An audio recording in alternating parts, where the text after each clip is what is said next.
Hello, this is John Q, and today I want to review the movie Noah.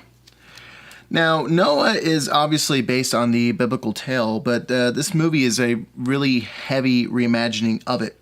It is directed by Darren Aronofsky, who, as you may know, he has directed movies like Black Swan, Requiem for a Dream, The Fountain.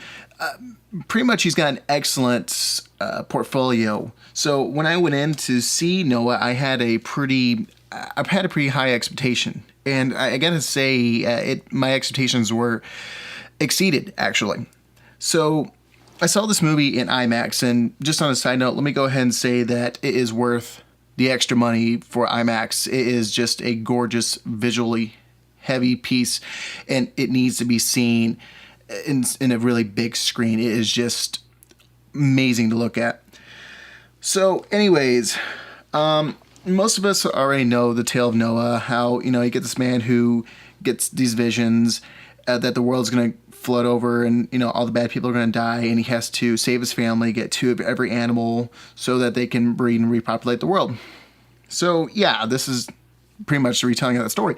But, but what the difference is like you actually get to see the human emotion from Noah and his family. And you really, it's just amazing. It's just, you really didn't really think about, okay, there are all these people dying. There are all these, it's just like this disaster is coming and there's nothing they can do about it. All they can do is just save their skin and get out of there and try to prevent the bad people from trying to follow them. So anyways, it stars Russell Crowe, Jennifer Connelly, Anthony Hopkins, Emma Watson. It's just an all-star cast, and they all do a fantastic job.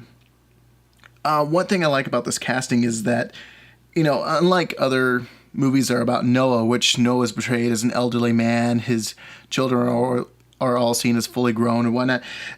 He's not portrayed as an elderly man in this. In this one, he's portrayed as a more of a probably man in his late 30s, early 40s, and eventually, it's a little bit more towards, and his children are more teenage, probably more what the actual age of Noah really was, or portrayed as in the Bible, as opposed to how he was portrayed in the movies as being an elderly man.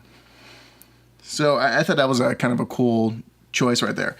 That way, you can actually see Noah. In another way, it works because you can actually see Noah do a lot of fighting scenes, a lot of action scenes. And that's one thing I wanted to add to this. There's a lot of action in this, a lot more than what I was expecting. I was expecting it just to be a little bit more of a straightforward drama.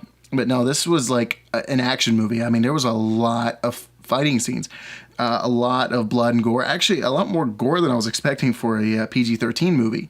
And once you see the movie, you know what I'm talking about.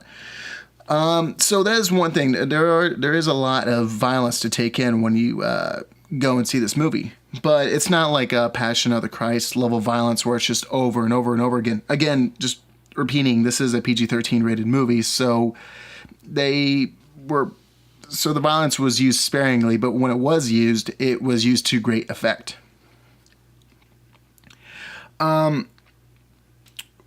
There's a couple of like things that Hollywood did take some liberty with, like obviously the movie, while it's a biblical setting, it looks more like it was set in a post-apocalyptic kind of world. So that setting was more or less made to be ambiguous, where it could be at any time, any generation or whatever. So that might make some people uncomfortable.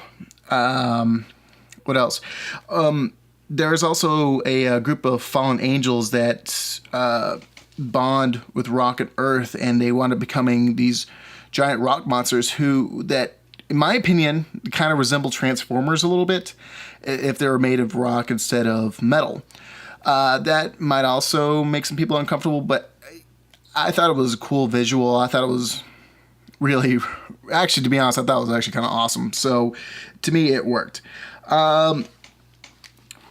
What did I think of this movie overall? I thought it was just a very well-paced movie. There were a couple of times where I thought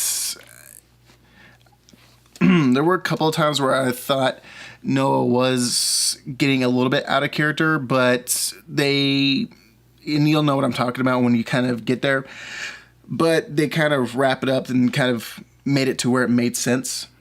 Because, I mean, there is a section, okay, let me explain. There's a section where Noah kind of goes from being the protagonist to the antagonist for a short bit, but then he goes back to being a protagonist. So it's kind of odd. I thought that was a bit odd, but they made it all work and they made it to where it made sense. Overall, I would say, going from on a scale of 1 to 10, 1 being a really, really bad movie, 10 being the greatest movie ever made, I would say this is definitely a 9. It has some flaws, but overall, you don't really notice them until you really think about it. And I really think it's worth seeing. I mean, it's stuck with me since I saw it. It's been kind of replaying in my mind. I definitely want to rewatch this again. Again, see it in IMAX. It is worth the IMAX price. It's just an amazing movie. So anyways, till next time, I'm John Q.